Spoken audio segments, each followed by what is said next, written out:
छत्रपती संभाजीनगर शहरातील मध्यवर्ती बसस्थानक ते रेल्वे स्थानकापर्यंत रिक्षाने प्रवास केलेल्या महिलेचे दागिने आणि मोबाईल असलेली बॅग रिक्षा चालकाच्या इमानदारीमुळे महिलेला परत मिळाली आहे।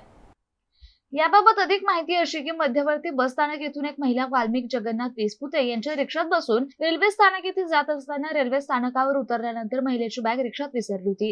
या बॅगेत जवळपास 2.5 तोळे सोने आणि 2 मोबाईल फोन होते। किंवा रिक्षा चालक विसपुते यांच्या लक्षात आल्यानंतर त्यांनी रेल्वे स्थानक सिग्नल येथे कर्तव्यावर असलेल्या PSI राजेंद्र धिवर, पोलीस अंमलदार ठोंबरे आणि बुट्टे यांच्या मदतीने त्या महिलेची बॅग आणि दागिने मोबाईल महिलेला परत केले। रिक्षा चालकाच्या या इमानदारीचं सर्वत्र कौतुक होत असून महिलेने देखील त्यांचे आभार व्यक्त केलेत।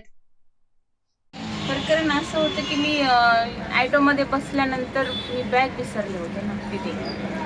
त्यांनी ऑटोवाल्यांनी कसं की एकदम इमानदारीनं पूर्ण काही माझं परत केलेलं आहे। आणि तत्पूर्वी मी पोलीसवाल्यांकडे आली होती, ते ट्रॅफिक पोलीस आहेत, त्यांनी पूर्ण मदत केली मला, ऑटो करून दिला आणि माझी मदत पूर्ण केलेली आहे। त्यांनी माझं सामान परत मिळवण्यामध्ये त्यांचं सहकार्य आहे जास्त। सामानमध्ये काय काय होतं मॅडम तुमचं? दागिने, मोबाईल।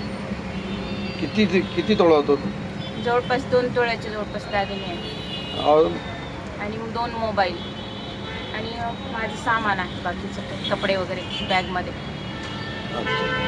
ट्रॅफिक पोलीस जे रेल्वे स्टेशन आहे त्यांनी मदत केली तुम्हाला? हो, त्यांनी केली।